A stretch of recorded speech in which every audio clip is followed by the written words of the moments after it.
الشيطان الرجيم بسم الله الرحمن الرحيم حميم والكتاب المبين إنا أنزلناه في ليلة مباركة إنا كنا منذرين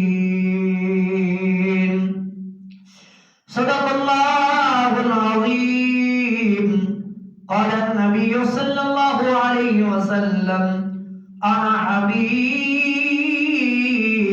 الله ولا فخر ثم قال النبي صلى الله عليه وسلم التائب من الذنب كمن لا ذنب له صدق الله خالقنا العظيم وصدق رسوله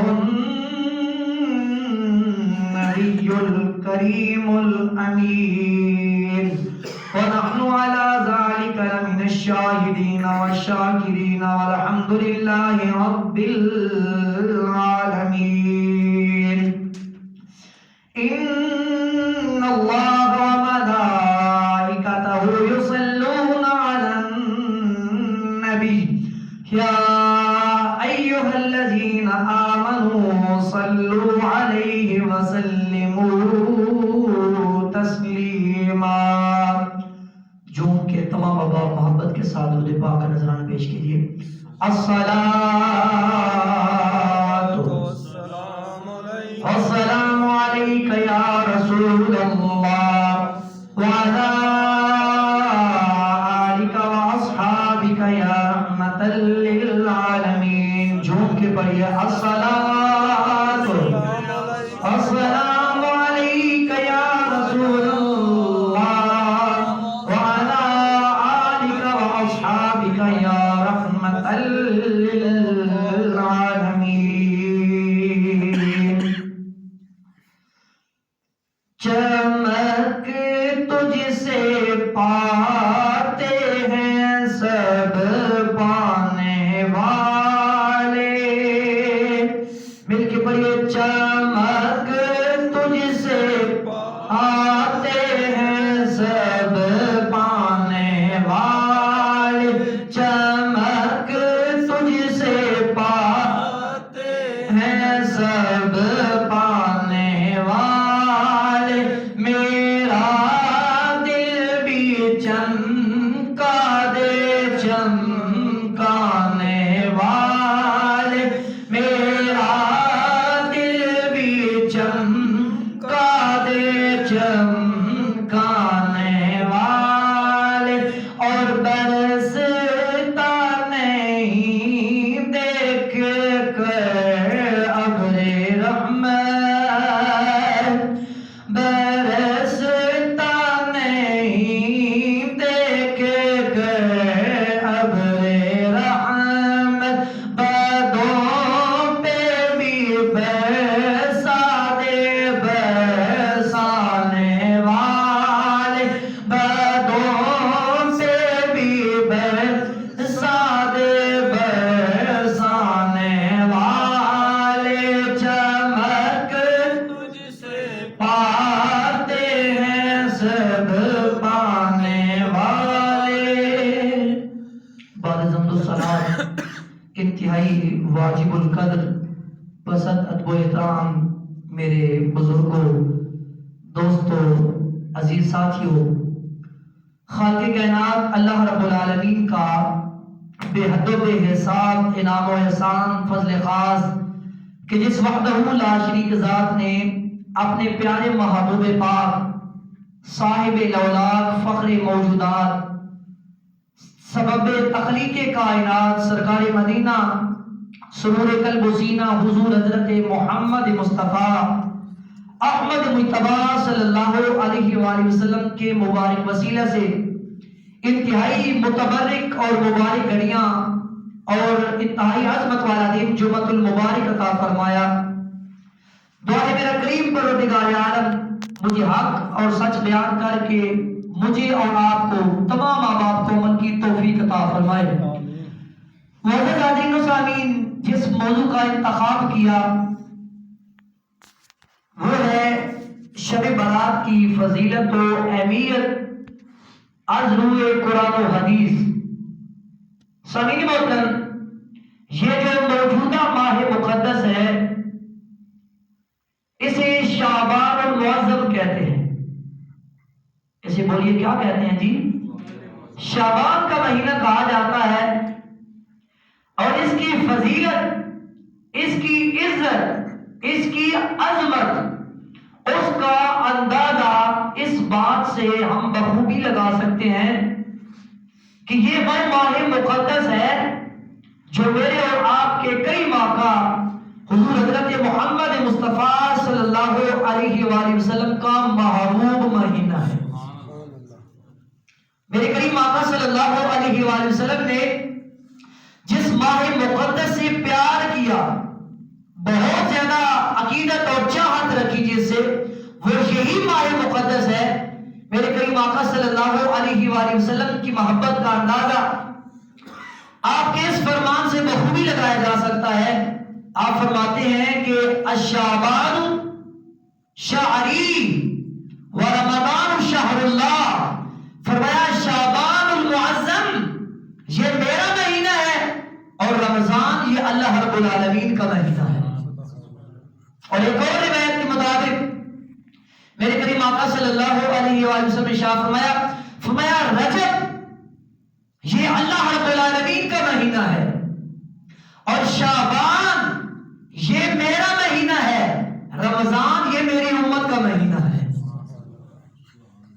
اس سارے کے سارے ماہ مقدس کی عظمت بھی بہت زیادہ ہے، عزت بھی بہت زیادہ ہے، شرف بھی بہت زیادہ ہے، لیکن بطور خاص اس ماہ مقدس کی جو 15ویں رات ہے جسے ہم سب عرف عام میں شب برات کہتے ہیں، اس کی فضیلت اور اہمیت وہ سارے ماہ مقدس سے بھی اور زیادہ بڑھ کر ہے۔ اللہ رب العالمین نے اپنی پاک کلام قرآن مجید فرقان حمید پارہ نمبر 25 سورہ دخان کی پہلی 6 آیات میں اس مقدس اور عظمت والی رات کا ذکر کیا، کنایتاً اور اشارتاً بھی کیا، اجمالاً اور تفصیلاً بھی کیا۔ اللہ رب العالمین نے ارشاد فرمایا حامیم والکتاب المبین انا انزلناہ فی لیلۃ مبارکہ، فرمایا حامیم یہ حروف مقطعات ہے، والکتاب المبین اور مجھے قسم ہے روشن اور واضح کتاب کی، انا انزلناہ فی لیلۃ مبارکۃ، ہم نے اس مقدس کتاب یعنی قرآن مجید فرقان حمید کو بابرکت رات میں نازل فرمایا۔ بھلا کہہ دیجئے سبحان اللہ۔ سبحان اللہ۔ اللہ کا کلام سن کے محبت کا اظہار یہ کرنا چاہیے، ضرور بے ضرور ہونا چاہیے کہ یہ میرے رب کا کلام پڑھا جا رہا ہے، سن کے خوشی ہونی چاہیے۔ بھلا کہیں سبحان اللہ۔ ہم نے اس مقدس کتاب کو قرآن مجید فرقان حمید کو کس رات میں اتارا؟ فرمایا برکت والی رات میں۔ اور یاد رہے انا کنا منذرین، بے شک ہم ہی ڈرانے والے ہیں۔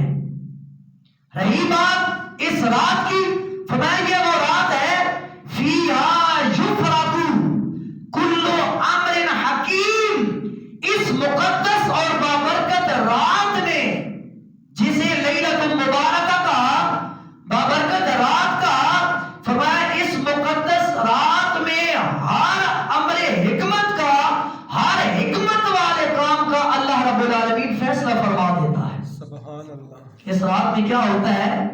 ہر حکمت والے امر کا کیا کر دیا جاتا ہے؟ فیصلہ کر دیا جاتا ہے۔ یہاں سے ہی بات کو تفصیلاً عرض کرنا شروع کرتا ہوں کہ ہر حکمت والے امر کا فیصلہ ہوتا ہے۔ وہ حکمت والا امر کون سا ہے؟ حضرت امام جلال الدین سیوطی رحمۃ اللہ تعالی علیہ، جنہوں نے تفسیر جلالین لکھی اور پھر تفسیر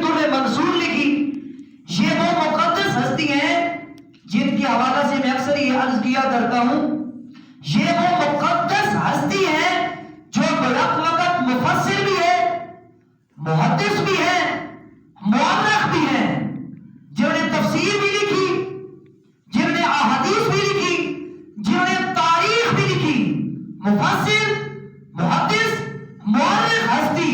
اور ان کے حوالہ سے بڑی خوبصورت بات، یہ وہ ہستی ہیں جن کو اللہ رب العالمین نے 75 دفعہ، کتنی مرتبہ جی؟ سارے بولے بلا 75، 70 کے 75 دفعہ جن کو اللہ رب العالمین نے جاگتی ہوئی آنکھ کے ساتھ اپنے ماہی کا دیدار کروایا ہے۔ سبحان اللہ۔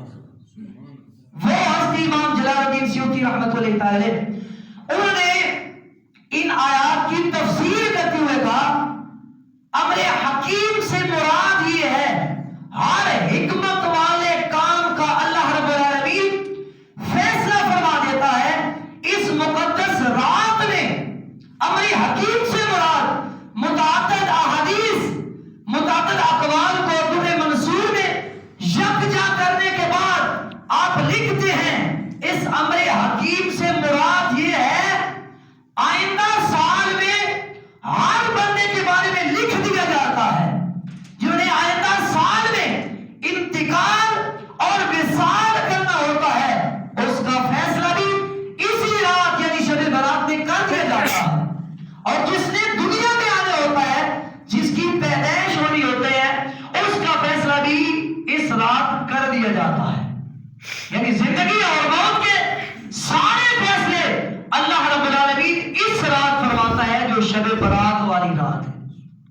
آپ بھی کہہ دیجئے سبحان اللہ۔ اور اللہ رب العالمین نے ارشاد فرمایا، اِنَّا أَنزَلْنَاهُ فِي لَيْلَةٍ مُبَارَكَةٍ، ہم نے اس کو برکت والی رات میں اتارا۔ اب دیکھیے اس رات سے کون سی رات مراد ہے؟ رئیس المفسرین، امام المفسرین حضرت عبداللہ بن عباس رضی اللہ تعالیٰ عنہ، جن کے بارے میں میرے کریم آقا صلی اللہ علیہ وآلہ وسلم نے ارشاد فرمایا، حبر هذه الامہ، میری امت کا سب سے بڑا مفسر۔ آپ نے جو اس برکت والی رات کا معنی لیا ہے، آپ فرماتے ہیں اس سے مراد شب قدر ہے۔ کون سی رات ہے بولیے بلا؟ شب قدر، لیلۃ القدر، جو رمضان شریف کی آخری راتوں میں آتی ہے۔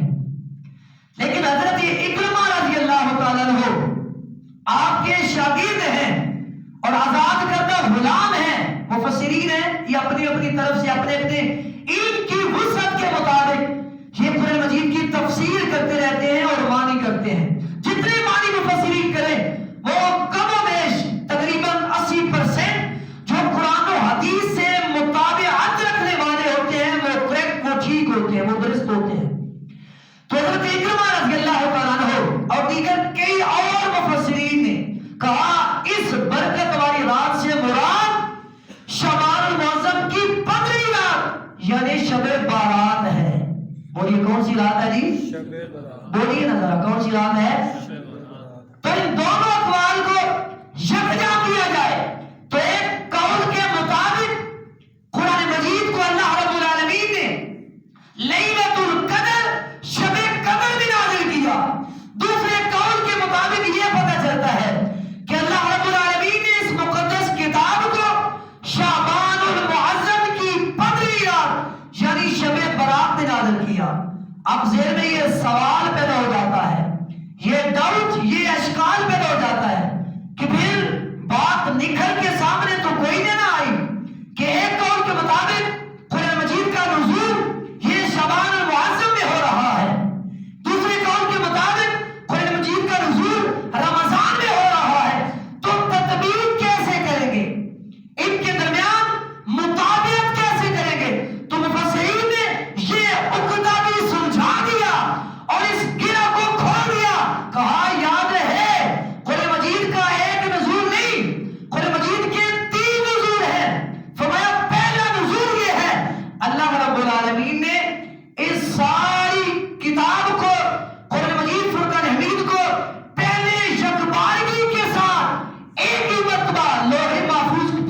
کیا. پھر دوسری مرتبہ اللہ رب العالمین نے اس کو آسمان دنیا پہ نازل کیا. فرمایا تیسرے نزول کے مطابق اللہ رب العالمین نے 23 سالوں میں ضرورت کے مطابق ایک ایک آیا کریمہ، دو آیا کریمہ، ایک ایک سورت، ایک ایک آیا، ضرورت کے مطابق اللہ رب العالمین نے پورے 23 سالوں میں اپنے محبوب کے قلب اطہر پر نازل فرما دیا. تو سارے اقوال ٹھیک ہیں. جس رات میں اللہ رب العالمین نے قرآن مجید نازل کیا اور مفسرین نے یہ کہا کہ یہ شب قدر ہے، لیلۃ القدر ہے. اس نزول سے مراد وہ نزول ہے کہ اللہ رب العالمین نے قرآن مجید کو لوح محفوظ پہ نازل کیا. اور جو اگلا فیصلہ ہے کہ قرآن مجید کو شب قدر میں، شب برات میں نازل کیا، اس سے مراد یہ ہے اللہ رب العالمین نے لوح محفوظ سے آسمان دنیا پہ نازل کیا. اور تیسرا یہ ہے اللہ رب العالمین نے ضرورت کے مطابق 23 سالوں میں اپنے محبوب کے قلب اطہر پر نازل کیا. تو پتہ چلا یہ وہ عظمتوں والی رات ہے جو شب قدر ہے، جس میں اللہ رب العالمین نے قرآن مجید نازل کیا. قرآن مجید بھی برکتوں والا اور یہ رات بھی برکتوں والی، اور جو ذات نازل کرنے والی ہے وہ بھی بابرکت ذات ہے، اور جس ذات کے قلب اطہر پر نازل ہو رہا ہے وہ بھی برکت والی ذات ہے. اس رات کی بڑی فضیلت اور بڑی اہمیت ہے. کم و بیش 10 صحابہ اکرام، بولیے بھلا کتنے صحابہ اکرام جی؟ 10 صحابہ اکرام رضوان اللہ تعالی علیہم اجمعین سے وہ احادیث مروی ہیں جن میں میرے اور آپ کے کریم آقا صلی اللہ علیہ وآلہ وسلم نے اس رات کی فضیلت اور اہمیت بیان فرمائی ہے، جن میں تاجدار صداقت سیدنا صدیق اکبر رضی اللہ تعالیٰ عنہ، حضرت مولا علی پاک رضی اللہ تعالیٰ عنہ، ام المومنین حضرت عائشہ الصدیقہ سلام اللہ علیہا رضی اللہ تعالیٰ عنہا، حضرت معاذ بن جبل رضی اللہ تعالیٰ عنہ، حضرت ابو ہریرہ رضی اللہ تعالیٰ عنہ، حضرت ابو موسیٰ اشعری رضی اللہ تعالیٰ عنہ، حضرت ابو امامہ باہلی. کم و بیش 10 صحابہ اکرام جن سے مروی وہ احادیث ہیں جن میں میرے کریم آقا صلی اللہ علیہ وسلم نے شب برات کی عزت، عظمت، اہمیت اور فضیلت کو بیان فرمایا ہے. تاجدار صداقت سیدنا صدیق اکبر رضی اللہ تعالیٰ عنہ آپ سے مروی حدیث پاک میرے کریم آقا صلی اللہ علیہ وآلہ وسلم نے ارشاد فرمایا، اور ابن ماجہ شریف کی حدیث پاک فرمایا جب شعبان المعظم کی 15ویں رات آتی ہے، بولیے کیا فرمایا؟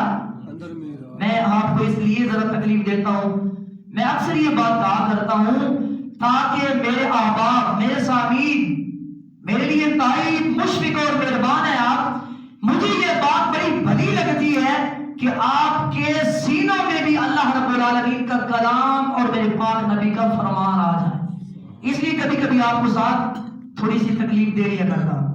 اور ایک حدیث پاک کے مطابق میرے کریم آقا صلی اللہ علیہ وسلم نے ارشاد فرمایا اجڑا ہوا ہے وہ دل، ویران ہے وہ دل. فرمایا اس دل کی مثال کہ جس دل میں کچھ قرآن نہ ہو، فرمایا وہ یوں ہی ہے جیسے برباد گھر ہوا ہوتا ہے جس کو بسانے والا کوئی نہیں ہوتا.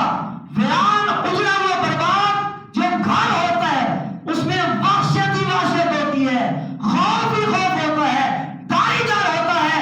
ایسی مثال ہے اس اجڑے ہوئے دل کی جس دل میں اللہ رب العالمین کا کلام نہیں ہوتا، نبی پاک کا فرمان نہیں ہوتا. تو کس طرح دل آباد ہوں گے؟ جب ان دلوں میں قرآن مجید آتا چلا جائے گا، میرے کریم آقا صلی اللہ علیہ وسلم کی احادیث آتی چلی جائے گی.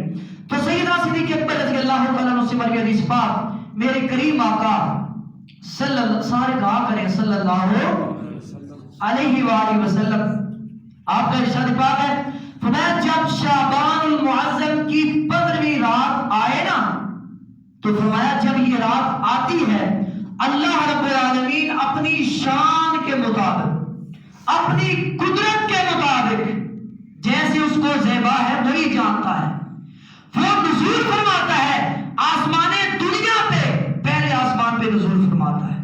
کب بلا جی؟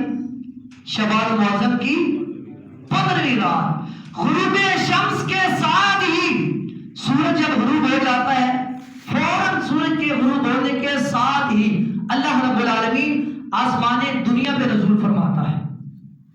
فرمایا ہر بندے کی بخشش ہو جاتی ہے، ہر بندے کی بولیے والا کیا ہو جاتی ہے؟ بخشش اور مغفرت ہو جاتی ہے، سوائے 2 بندوں کے۔ ایک وہ بندہ جو مشرک ہو، اس کی اس رات کی بخشش کوئی نہیں ہوتی، اور دوسرا وہ بندہ جس کے دل میں اناد ہو، جس کے دل میں بغض ہو، جس کے دل میں کینہ ہو، جس کے دل میں حسد ہو، جو جلتا ہی رہتا ہو، جو سڑتا ہی رہتا ہو، جو دیکھ دیکھ کے مرتا ہی رہتا ہو، یار ایسا کاروبار تو بڑا چمک گیا، میرا نہیں چمکیا۔ اور بھلے بندے تجھے بلا کیا ہے؟ حسد کرنے والا یاد رکھے ایڈکٹ اپنے رب سے جنگ کر رہا ہوتا ہے۔ کیوں؟ رزق خدا نے جس کو دیا ہے خود عطا کیا ہے، تو جو حسد کرتا ہے وہ بظاہر تو اپنے مد مقابل سے حسد کر رہا ہوتا ہے، لیکن حقیقت میں اپنے خدا سے حسد کر رہا ہوتا ہے۔ تو فرمایا وہ بندہ جس کے دل میں کینہ ہے، بغض ہے، عناد ہے، اس کو اللہ رب العالمین نہیں معاف فرماتا۔ اس رات بھی